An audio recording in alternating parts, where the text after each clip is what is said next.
Thank you so much for attending my presentation on why Regidrago will destroy your hopes and dreams, and first let's talk about the move that really makes it pop, Dragon Energy. If you're familiar with moves such as Eruption or Water Spout, this is the Dragon type version of those. Dragon Energy is a 150 base power spread move, which is insane but scales with HP. The lower percent your HP is at, the less damage the move does. This is still a monster even off of Regidrago's admittedly mediocre special attack stat of 100. Even specially bulky Pokemon take immense damage. Standard Assault Vest Iron Hands, for example, can still take over half of its HP from a spread Life Orb Dragon Energy. It is extremely powerful and extremely dangerous to take on. Of course, there are a few types that can handle dragon moves, Fairy and Steel. Here's the thing though, there really aren't that many of those Pokemon. The real problem is Fluttermane, which does have the most usage in the entire format at just under 50%, but aside from that, Regidrago is often playing against 5 Pokemon that get chunked for half of their HP from one attack. Other fairies are surprisingly uncommon, and the Steel types still take a shitload of damage as they really aren't that bulky. If it can take care of the around 1 Pokemon per team that eats Dragon Energy, this thing can feel almost unstoppable. Let's look at a standard Incineroar or Shifu team. Fluttermane is a big problem, but once that's out of the way, the comp has to commit its Tera on Raging Bolt to avoid everything else getting 2-hit KO'd at best. The pressure that Regidrago puts onto an already damaged team is immense because it's basically a guaranteed 60+% HP chunk out of everything's health. Other teams don't have a much better time.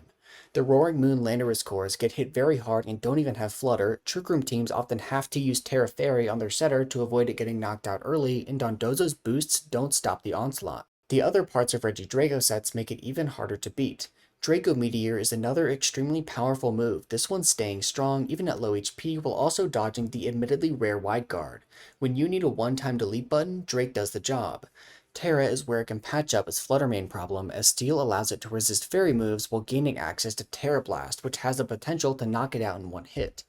Regidrago has other options though. Oftentimes, it'll actually just accept that it gets crushed by Fluttermane and focus on Steel types by running Earth Power, opting to rely on its teammates to stop the pass paradox. Tera Ghost is often the call on these sets, as the ability to dodge Fake Out is invaluable on an offensive Pokemon. Aside from that, it just goes for Protect in the 4th move slot.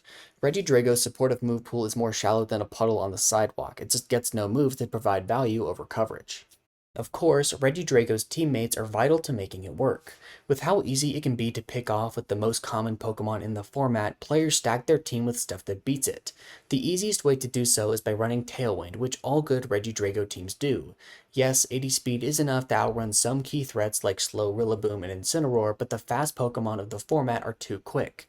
Tailwind allows it to exert immediate pressure onto frailer targets and force Tera. Against Roaring Moon, for example, Priority Tailwind plus Tera Ghost Dragon Energy is an extremely threatening play that forces very specific options. If they don't deal with it right, they could be taking a double knockout on turn 1. The auxiliary attackers are also very important. The most common threat is Ogerpon Hearthflame, who outspeeds Booster Energy Flutter when under Tailwind, knocks it out with Ivy Cudgel, and even redirects its fairy moves to buy Drago time. The two are a match made in heaven. Scarf or Shifu makes a bunch of appearances for similar reasons, but its increased speed lets it threaten even more without Tornadus. For the last 2 Pokemon, there are 2 big choices, Iron Crown plus DDF or Rillaboom plus Goldango. Both add a big offensive dimension through strong spread special moves. The Side Spam route has anti-priority and more redirection, which makes it even more difficult to take down Regidrago. Rillaboom and Goldango, on the other hand, have Fake Out and take more hits, allowing them to play more of a balanced role. Both cores are trying to blow people up. Can you tell that these teams are hyper-offensive? Regidrago has gotten modest usage, but is placed well at the few regionals we've had so far. It had its best performance at the Birmingham regionals, where Hangwei Zhang piloted the Iron Crown variant to an amazing 3rd place. In NA, Justin Tang used Rillaboom and Goldango to pick up 4th in Toronto, running an especially nasty Grassy Glide Ogerpon to pair with the terrain. Other notable results include Benjamin Harlan, Keanu Inosanto, Stanislaw Piotrowski, Everett Falloon, and Juan Manuel Santizo, all of whom ran one of these 2 variants. In conclusion, Regidrago has carved out a solid place in the Regulation F metagame on 2 well-established teams. Its immense offensive power and great type positioning lets it consistently find opportunities to get shit done. Thank you so much for watching.